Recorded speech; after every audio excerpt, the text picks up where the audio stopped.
आवर्धन लीनियर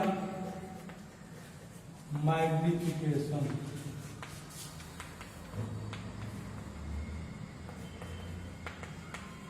इसके आगे लिख देना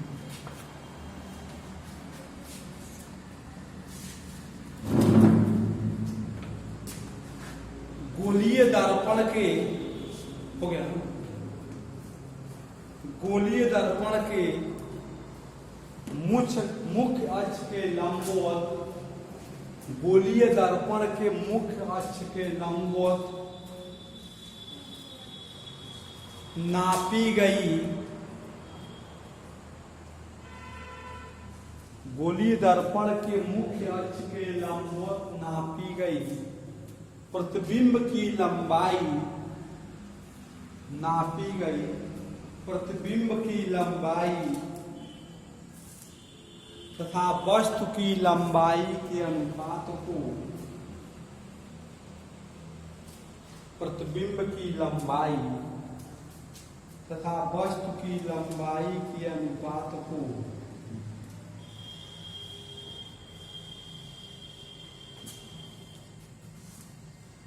लंबाई के रेखीय आवर्धन कहते हैं।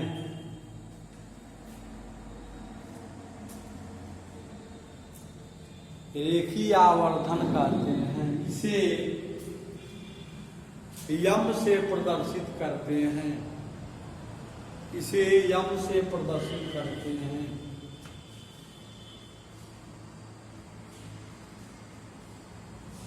यदि किसी, दूसरे लाइन से लिखना, यदि किसी वस्तु की लंबाई ओ, यदि किसी वस्तु की लंबाई ओ हो, हाँ लंबाई, वस्तु की लंबाई तथा प्रतिबिंब की लंबाई आई हो, वो इसलिए लिखा जा रहा है कि ऑब्जेक्ट ओ बी जे ई सी टी, ऑब्जेक्ट मीन्स वस्तु होता है ना, तो यह ओ ले लिया गया पहला है ऑब्जेक्ट ओ लंबाई।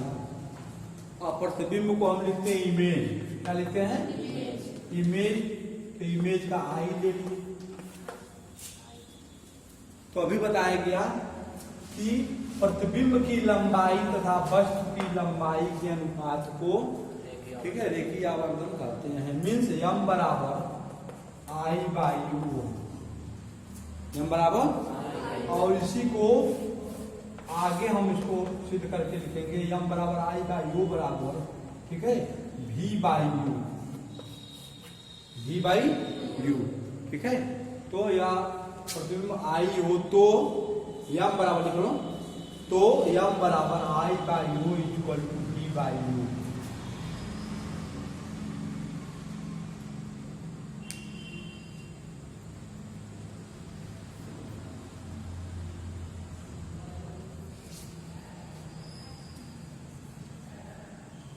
ठीक है। अब इसमें धनात्मक ऋणात्मक की जैसी स्थिति आएगी तो ऐसी स्थिति का हम प्रयोग करेंगे, ठीक है। क्यों, अभी इसको बताते हैं कैसे इसको यूज करते हैं। जैसे मान लो अवतल दर्पण हम ले लिए,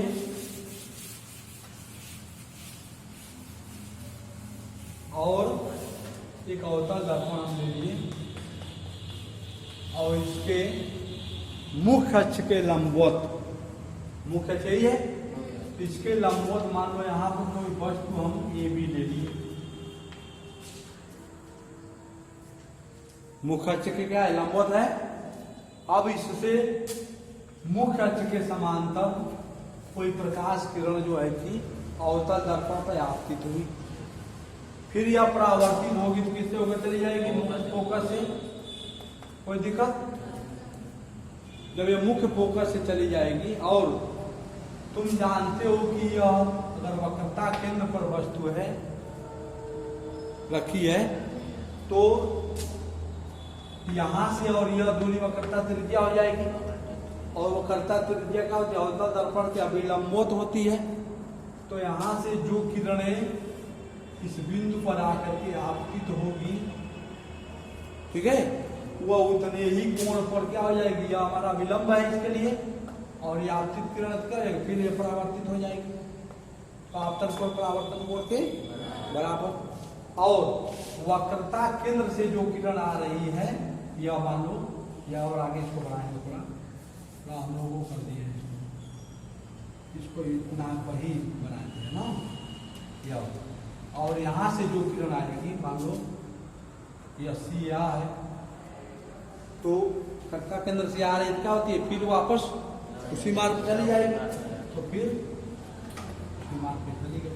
तीनों जिस बिंदु पर काटती हैं वही वस्तु का प्रतिबिंब बनता है। ठीक है, तो यह हमारी लंबाई वो हो गई, यह लंबाई क्या हो जाएगी, ए बी है, तो ए डैश बी डैश इसको मान लिए, ठीक है। और यह हमारी लंबाई क्या होगी, ठीक है ना। तो यह बताया जा रहा है आवर्धन यम बराबर आई बाई यू, यह वैल्यू आई और बाई। अब यहाँ ध्यान दो, यह आई की वैल्यू जो है मूल अक्ष से नीचे को नाप रहे हो, क्या नाप रहे हो, नीचे की ओर जो अक्ष है, इसे नीचे की ओर, तो नीचे की ओर दूरी जो नापी जाती है यह अक्ष से माइनस होती है, तो माइनस हो जाएगा। और वो की वैल्यू ऊपर है, तो प्लस माइनस माइनस हुआ। तो अगर अवतल दर्पण द्वारा आभासी प्रतिबिंब बन रहा है, अवास्तविक प्रतिबिंब, तो वहाँ क्या हो जाएगा, आवर्धन निगेटिव हो जाएगा। और v बाई यू की वैल्यू हम देखेंगे, तो v यहाँ से यहाँ तक की वैल्यू एक रिलेटिव है, और u भी निगेटिव है, तो u और v दोनों निगेटिव, तो माइनस माइनस तो प्लस। इसका मतलब क्या हो जाएगा, वास्तविक प्रतिबिंब रहेगा, तो आवर्धन हमेशा निगेटिव है ना, बोलो। तो यह हमारा कंडीशन जैसा रहेगा, उत्तल के लिए अलग हो जाएगा। यह सब हम बनाते हैं इसको, ठीक है। तो यहाँ लिख लो एक लाइन, चिन्ह परिपाटी के अनुसार मुख्य अक्ष के ऊपर की ओर, मुख्य अक्ष के ऊपर की लंबाई धनात्मक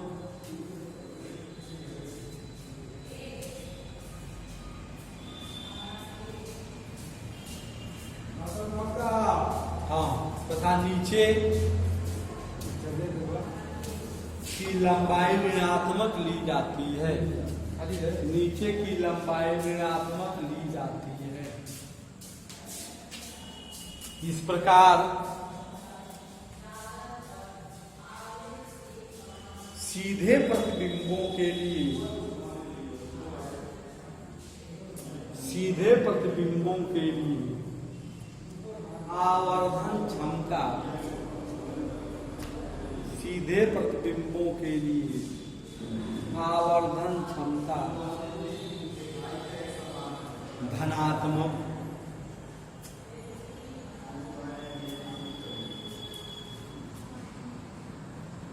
तथा उल्टे प्रतिबिंबों के लिए आवर्धन क्षमता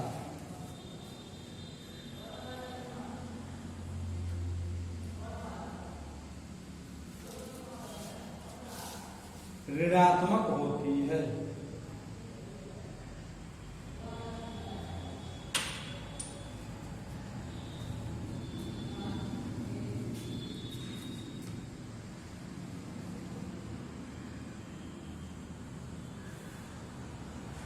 समझ में आ रहा? अगर ये बताओ u और v या i बाई नो, मतलब सीधा प्रतिबिंब या उल्टा प्रतिबिंब बन रहा है, तो आवर्धन हमेशा यम बराबर का जगह निगेटिव हो जाएगा। सर वहाँ पे उल्टा प्रतिबिंब बन रहा है, लेकिन ये को ऊपर लिखे है, बी को नीचे लिखा है। कहाँ?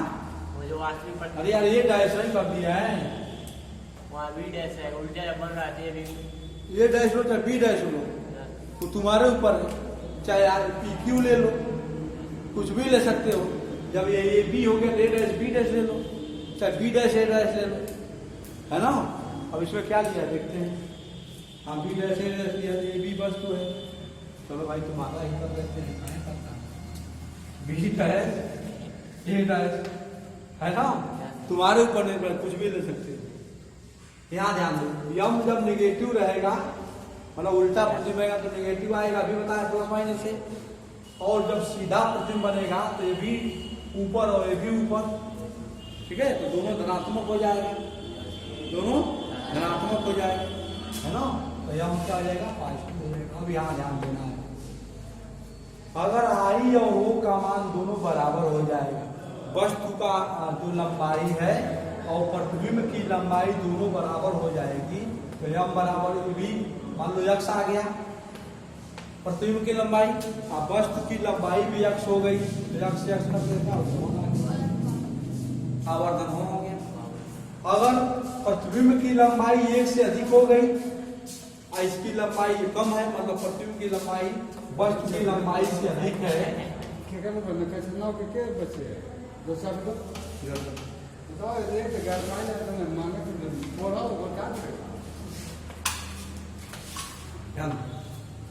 एक है 1/2 है, मतलब वस्तु आधा है और उसका प्रतिबिंब उसका दूना बन गया, वस्तु इतना है और उसकी वस्तु की लंबाई प्रतिबिंब बन गया, तो आवर्धन क्या हो गया, आधा है जो उसका पूरा है ना, तो दूना नहीं हो रहा है, आधा से दूना तो अधिक हो रहा नहीं है ना। और जब ऊपर का कम होगा, मान लो हाफ कर दिए, इसका मतलब क्या हो जाएगा, आधा बन, एक बटे। अब क्या आया, प्रतिबिंब की लंबाई आई बाई यू का अनुपात हम निकालने लिखते हो तुम 1/4, 1/4 अगर दूध ना पा जाए तो उसको हम कितना कहेंगे, कितना कहेंगे, मीन्स 4 पाव में से केवल 1 पाव लिया गया है ना। 3/4 लेते हो तो 3/4 का मतलब क्या हो गया, 3/4, 4 भाग में से 3 भाग ले लिया गया। तो हमेशा ये क्या बता रहा हूं, ऊपर का जो भाग आ रहा है वो एक्चुअल वैल्यू बता रहा है कुल की अपेक्षा, है ना। तो आवर्धन क्या बताता है, हमेशा यह बताता है कि प्रतिबिंब कैसा है, वस्तु से छोटा है, मतलब कि वस्तु के बराबर है, 1 आ गया तो वस्तु के बराबर है, प्रतिबिंब की लंबाई वस्तु की लंबाई के बराबर हो गई तो आवर्धन मतलब बराबर है। फिर अगर अधिक आ गया, ठीक है, 1 से जब अधिक आएगा इसका मतलब क्या हो जाएगा, प्रतिबिंब बड़ा है, और जब 1 से कम आ जाएगा 1/2 मिनट, 1 से छोटा हो गया ना, तो 1 से जब छोटा आ जाएगा 1/2 मीन्स क्या है, क्या छोटा है, प्रतिबिंब क्या है, ठीक है, समझ आ गया, यही चीज समझना। अब अगला हेडिंग हम डालेंगे, ठीक है, इसका निगमन करेंगे, क्या करेंगे, निगमन। तो चलो अभी लिखना नहीं, अब लिखना है, रेखीय आवर्धन के लिए सूत्र का निगमन, formula for magnification, formula for magnification,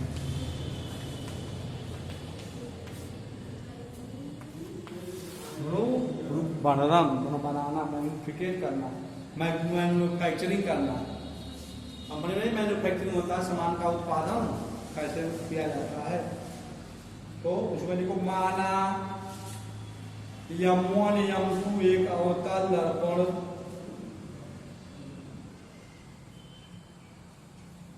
है जिसका ध्रुव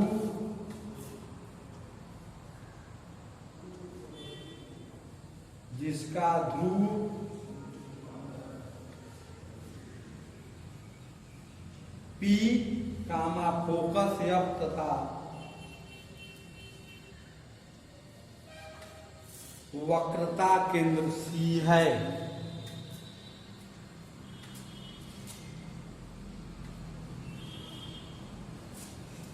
दर्पण की मुख्य अक्ष पर एक वस्तु AB, दर्पण की मुख्य अक्ष पर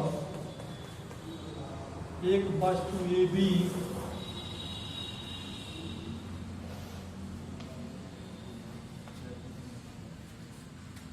स्थित है, जिसका अवतल दर्पण द्वारा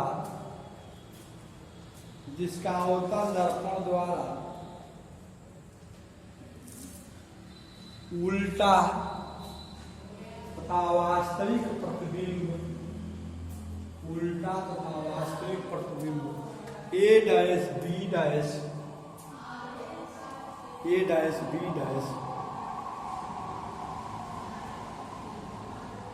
बनता है,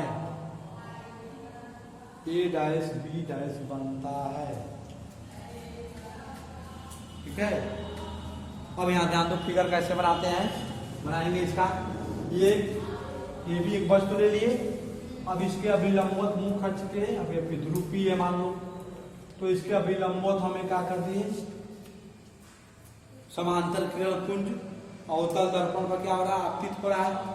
आपतित होने के बाद ये किससे चल जाएगा, मुख्य फोकस से होकर के।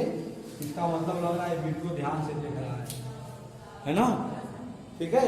और यह वक्रता केंद्र से कुछ दूर वस्तु है, फिर जो मान लो यह हमारा आया वक्रता केंद्र यहाँ हम बना दिए और ये फोकस है, ठीक है, जिसके कहीं बीच में कहीं काटेगा, वक्रता केंद्र से वापस चले गए। एक और किरण चाहो तो बनाना चाहते हो तो बना सकते हो, यह हमारा इसी को होके जाएगा। परावर्तन के नियमानुसार पड़ेगा ना, बोलो। इस फिगर को बढ़ा के बना लो।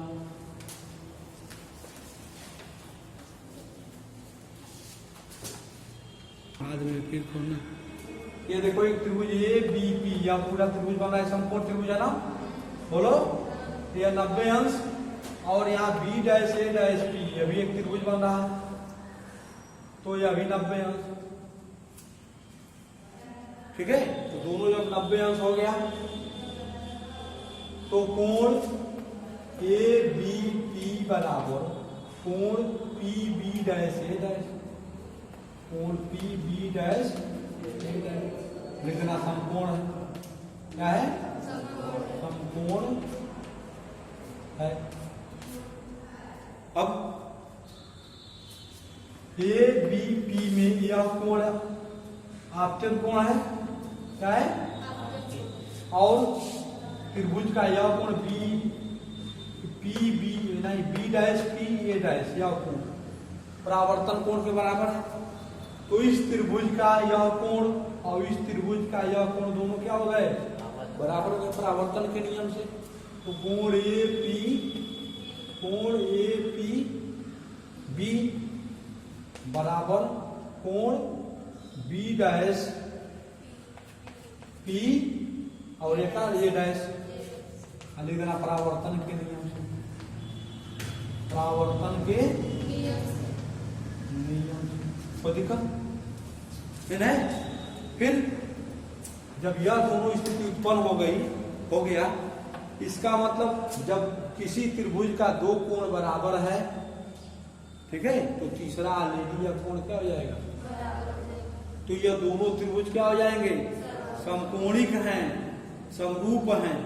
क्या है, समरूप हैं। अतः ठीक है, त्रिभुज ए बी पी, ठीक है, समरूप है, इस तरह से त्रिभुज क्या हो जाएगा, बी डैश बना लोगे ना। और आगे क्या कंडीशन लिख दोगे, एंगल बाई कंडीशन का हो जाएगा, बाई के द्वारा एंगल मतलब तीनों के कोण बराबर है। ठीक है, इस त्रिभुज के तीनों कोण और इस त्रिभुज के तीनों कोण बराबर है, अतः ये दोनों त्रिभुज क्या हो गए, समरूप हो गए। तो आगे फिर कहानी आप बड़ा ध्यान देना, जितना थोड़े। अब याद देखो, जब दोनों ये त्रिभुज समरूप हो गए, ठीक है, तो छोटे त्रिभुज का यह साइड और बड़े त्रिभुज का यह लंब साइड एक अनुपात में हो गया, और छोटे त्रिभुज का यह साइड और बड़े त्रिभुज का यह साइड एक अनुपात में हो गया। समानुपाती हो गए, तब समरूप है तो समानुपाती हो गए। चाहो तो इसके बाद वाला भी अनुपात लिख सकते हो। कौन सा? ये वाला। देखिए उसकी आवश्यकता यहाँ नहीं है, इसलिए नहीं लिखेंगे। तो यहाँ से बेटा ए डैश बी डैश अभी बताया गया प्रतिबिंब की लंबाई है, और ये भी वस्तु की लंबाई I by U equal to V by U, या एम बराबर I by U equal to V by. अगर मान लो कहीं आवर्धन देंगे या 3 गुना है, क्या है? 3 गुना है, एम बराबर 3 आवर्धन दे दिया वास्तविक। जब जैसे ही वास्तविक का नाम लिया जाएगा उल्टा प्रतिबिंब बनेगा, तो यम बराबर क्या हो जाएगा? -3। अभी बताया क्या उल्टा प्रतिबिंब रहेगा तो माइनस लेंगे, कुछ उसमें सोचना नहीं है ना, क्योंकि एक नीचे बना एक ऊपर बना तो प्लस माइनस माइनस उसी तरह हो गया। और या तुम देख रहे हो वी बाई यू ऑलरेडी क्या है? निगेटिव है दोनों, इधर वी भी नेगेटिव है, यू भी नेगेटिव, ऑलरेडी है दोनों नेगेटिव मींस पॉजिटिव, तो वी बाई यू, तो यम बराबर -3 और equal to V by U. तो अगर इसमें से यम का मान दिया रहे तो v का मान u के पदों में लिख सकते हो, नहीं ले सकते हो।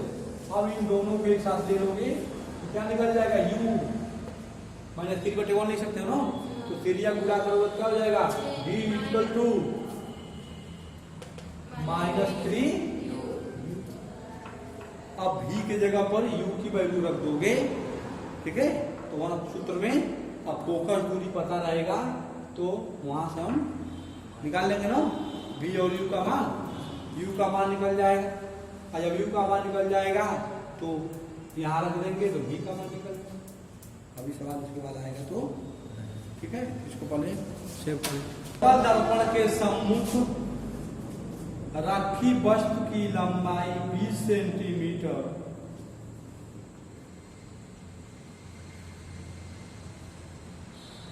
अवतल दर्पण के सम्मुख रखी वस्तु की लंबाई 20 सेंटीमीटर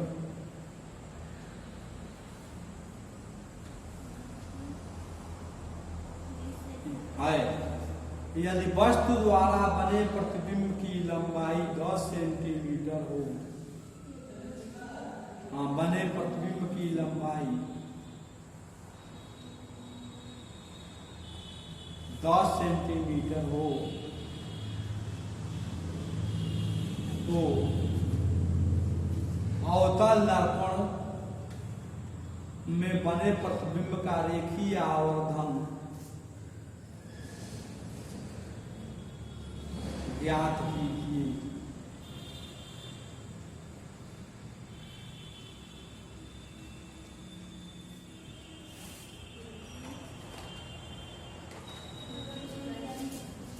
रेखीय आवर्धन की ओर पूछ रहा है, तो डी बाई यू की कोई आवश्यकता है नहीं, डी बाई यू की कोई आवश्यकता नहीं, तो हमें यम बराबर केवल निकालना है आई बाई यू का मान। तुम जानते हो अवतल दर्पण द्वारा जो प्रतिबिंब बनता है वो माइनस होता है, तो कितना दिया? -10 दिया ना। आई का मान कितना दिया है? प्रतिबिंब की लंबाई 10 सेंटीमीटर -10 हो जाएगा, हुआ। और वस्तु की लंबाई वो हमेशा धनात्मक होगा, ऊपर रखते हो, कितना 20 है ना, तो यम बराबर क्या सूत्र हो जाएगा? -10/20, 10 दूना तो -1/2। माइनस चिन्ह क्या बता रहा है? माइनस से बता रहा है कि प्रतिबिंब वास्तविक है, और 1/2 का मतलब क्या हो गया? दुगना।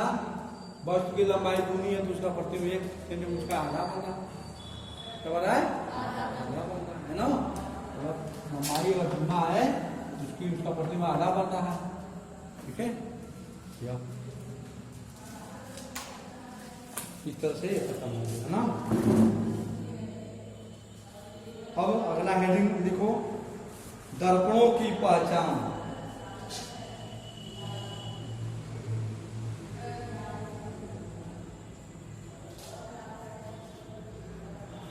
दर्पणों की पहचान 2 प्रकार से की जा सकती है।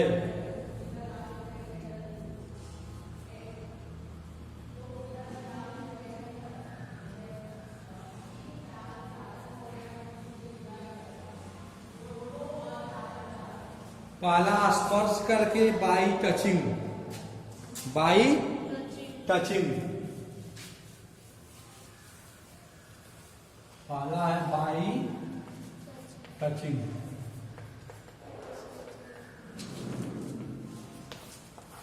मतलब अगर हम कोई दर्पण ले लिए और इस पर लकड़ी का एक समतल फ्रेम दर्पण के सामने लगा रहे हैं, स्पर्श कर रहे हैं और एकदम सीधा सीधा आ जा रहा है, जैसे यह है, जाओ अब इसको लग दिया, सट जा रहा है ना। जब दोनों सट गया इसका मतलब क्या हो, दर्पण हो गया समतल दर्पण। क्या हो गया? समतल। मतलब इसको कहीं घुमाया नहीं गया है। और जब इस तरह से रहेगा, आज जब इसको रखेंगे तो अंदर वाला वक्र है, ठीक है, परावर्तक तल है, उभरा हुआ तल है, परावर्तक तल अंदर है, यह अवतल हो जाएगा। और जब इसको रखेंगे तो यह हमारा उभरा हुआ तल इधर हो जाएगा, है ना, बाई टचिंग। तो इस विधि द्वारा, लेकिन उसमें छोटी त्रिज्या वाले, इस विधि द्वारा छोटी त्रिज्या वाले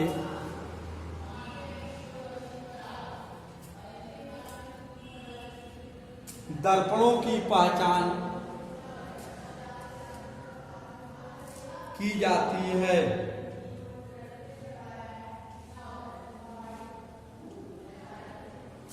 इसके लिए दर्पण के ऊपर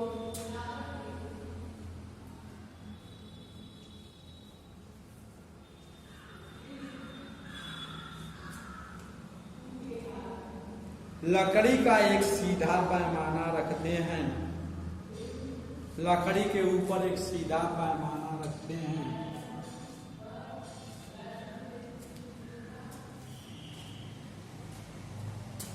यदि पैमाना दर्पणों, यदि पैमाना दर्पण को सभी जगहों पर स्पर्श करता है, यदि पैमाना दर्पण को सभी जगहों पर स्पर्श करता है,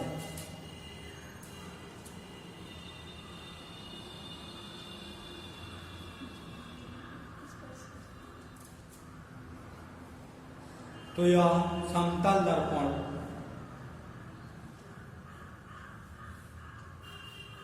है। क्या होता है? यदि पैमाना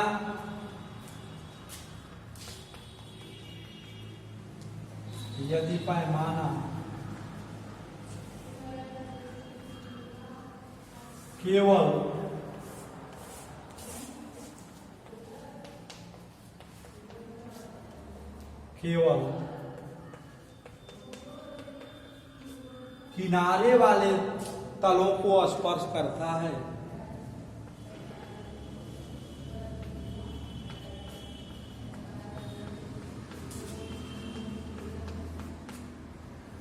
किनारे वाले तलों को स्पर्श करता है, तो यह उत्तल अवतल दर्पण होता है। कैसे? ये देखो, ये हमारा क्या हो गया, अवतल है, तो बीच वाला दबा हुआ रहेगा, तो पैमाना कोई लाख सीधा इसके सामने लगाओगे, क्या इस तरह रखा रहेगा, इस पर रखोगे तो केवल ऊपर वाला ये ताला टच करेगा, अंदर तल तो वो दबा हुआ है तो वही भी नहीं करेगा। और तीसरे स्टेज में अगर पैमाना तो सीधा है ना लकड़ी का, अब इसको टच करोगे तो केवल एक जगह क्या हो जाएगा, टच करेगा बीच में, और ये दोनों क्या हो जाएगा, अलग हो जाएगा। तो इससे इसका पता चलेगा क्यों, तथा लिखो, तथा यदि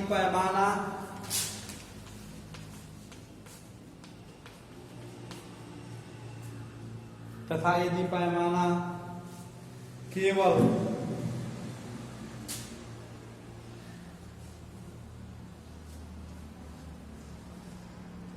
बीच के भाग को स्पर्श करता है तथा किनारों पर उठा रहता है,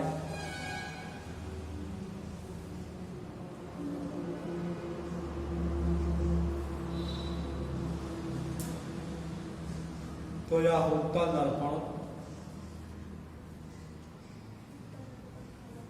हाँ होगा।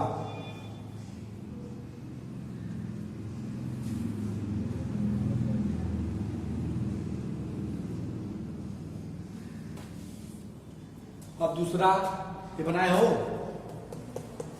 बना लो।